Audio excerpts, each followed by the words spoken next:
असं आहे की कोल्हापूरमध्ये खंडपीठ यायला लागले तर आपल्या जनतेने आपल्या म्हणजे परिसरात राहणाऱ्या लोकांनी या काही दक्षता घेणे, कटाक्षाने दक्षता घेणे आवश्यक आहे. कारण उच्च न्यायालय ही खूप मोठी ताकद आहे. तर ह्या जे जजेस वगैरे असतात हे सुमोटो काही ॲक्शन घेऊ शकतात, म्हणजे स्वतःहून काही ॲक्शन घेऊ शकतात.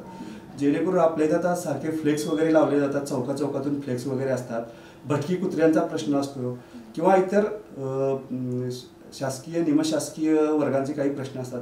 तर अशा वेळी जर आपली कटाक्षानं आपण कार्यकर्तव्य करताना आपण खबरदारी नाही बाळगली तर उच्च न्यायालयाचे न्यायाधीश या संदर्भात सुमोटो म्हणजे स्वतःहून ॲक्शन घेऊन संबंधित कार्यालयाला ती कारवाई करण्याचे निर्देश देऊ शकते. आणि त्यावेळी कारवाई ज्यावेळी होईल तरी कोल्हापूरचं नाव कुठं बदनाम होऊ नये, तर त्यासाठी विविध पक्षांनी, पक्षकारांनी, संघटनांनी, वकिलांनी सर्वांनीच ह्याचं भान ठेवलं पाहिजे आणि त्याप्रमाणे वागलं पाहिजे.